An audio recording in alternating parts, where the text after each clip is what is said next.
يسعد أوقاتكم حبايبي. اليوم الفيديو تبعنا رح ورجيكم كيف فيكن تعملوا شعركن كيرلي بدون استخدام أي حرارة ولا أي أدوات تانية. كتير الطريقة سهلة وبسيطة ومضمونة لتعملي شعرك كيرلي مثل كأنك رحتي عند صالون. لو أول مرة بتشوفوا فيديو إلنا ما تنسوا تعملوا لنا لايك، تشتركوا بالقناة وتفعلوا زر الجرس ليوصلكن كل جديد. هلا أول شي رح نحمم شعرنا ورح نسمي بالله ونبلش. اوكي، اول شي رح ناخد اول قسم، رح نمشطه كتير منيح. هلا ركزوا شو رح نعمل. رح ناخد اول قسم من اول الشعر، شايفين كيف؟ هيك بهالشكل هذا. كمان رح نمشطها كتير منيح هيك، وبعدين رح نعملها هيك دويرة صغيرة، او بيقولولها عنا ببلدنا كوكينة صغيرة هيك. ورح نبلش إنه نفتلها حوالين بعضها.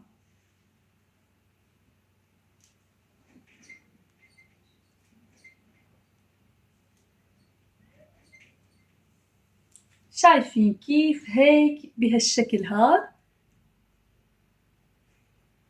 وهلأ رح نربطها باستخدام المطاطة هيك بهالشكل، كتير سهلة وبسيطة.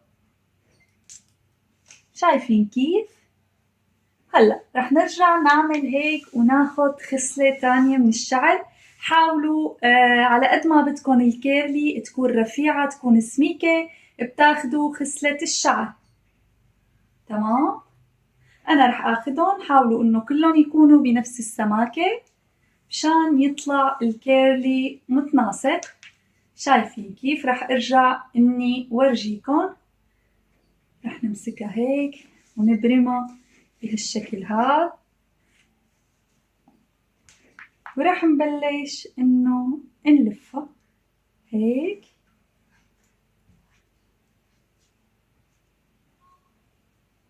شايفين كيف؟ هيك بكل بساطة.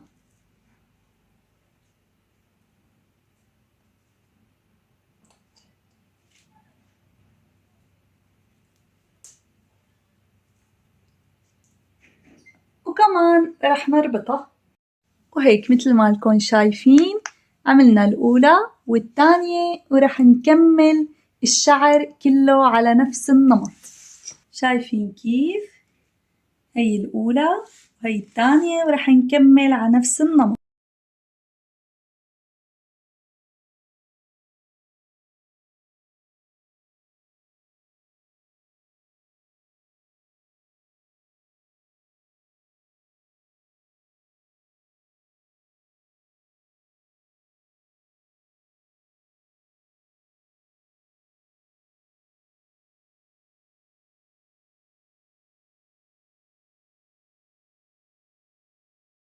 هلأ يا جايز مثل ما لكم شايفين خلصنا أول جهة.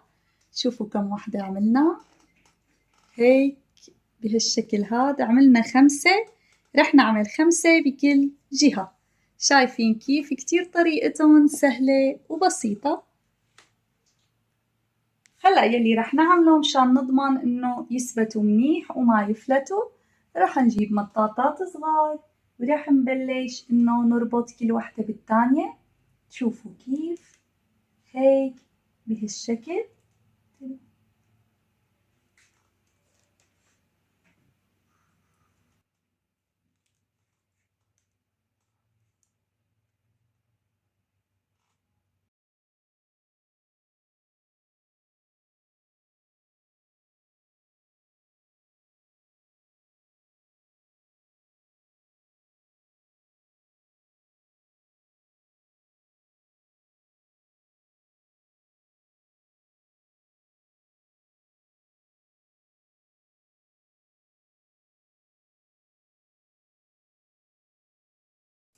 شايفين كيف صاروا عنا بهالشكل هاد؟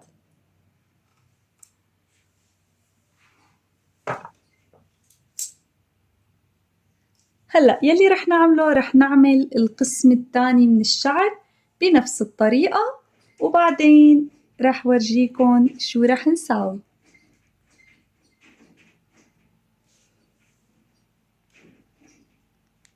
ترى وهلأ خلصنا الجهتين، شوفوا كيف طلعوا، شايفين كيف؟ هيك بهالطريقة هي لازم إنه نعملن، شايفين طريقتن كتير سهلة وكتير كتير بسيطة، وبثواني رح تقدروا إنكم تعملوها. هلأ يلي رح نعمله إنه رح نتركن هيك ليلة كاملة، يعني بتنام وبس نرجع نفيق رح فك الشعرات وورجيكن الكيرلي كيف رح تطلع. متحمسة يا ليلي للنتيجة؟ ايه. اوكي ورجيهم اياهم مرة تانية.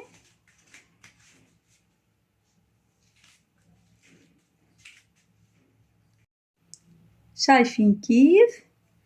الطريقة كتير سهلة مثل ما شفتوا، وبدقايق رح تقدروا انكم تعملوها، وما حتعرضوا الشعر لا للحرارة ولا أي أدوات، كتير بسيطة وسهلة، جربوها وما رح تندموا. هلأ انطروا النتيجة لبكرة. شوفوا كيف الخصلة رح تطلع، شايفين كيف الكيرلي تبعها عن جد بتجنن. رح نفرد لكم وحدة تانية، شوفوا كيف، يعني طريقتها كتير سهلة وبسيطة وكتير كتير عن جد حلوة.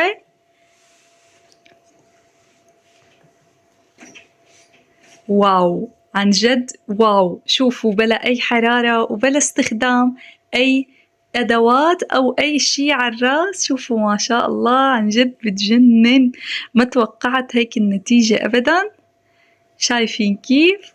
هلأ رح أكمل فك باقي الشعر ورح ورجيكن النتيجة النهائية. يعني عن جد واو، شوفوا النتيجة ما شاء الله بتجنن. طبعا ما خلصت كل الشعر بس حبيت ورجيكن النتيجة وكيف الكيرلي طالع على الشعر عن جد بيعقد. يلا خلينا نخلص وورجيكن النتيجة النهائية. وهلأ يا جماعة خلصنا، شوفوا ما شاء الله عن جد الكيرلي كتير كتير طلعت حلوة وبتجنن. شايفين كيف؟ يعني هي أسهل طريقة لتعملوا فيها كيرلي بدون تعب وبدون ما تأذوا شعركن. ترى فرجيهم يا ليلي.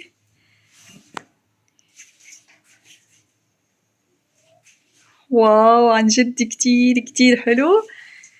شوفوا الفكلة اللي حطيناها وشوفوا الحلق كتير متناسب مع الفستان وبيجنن. شوفوا شعراتها ما شاء الله بياخدوا العقل. دوري دوري يا ليلي يا أحلى أميرة، أعطيني إيدك.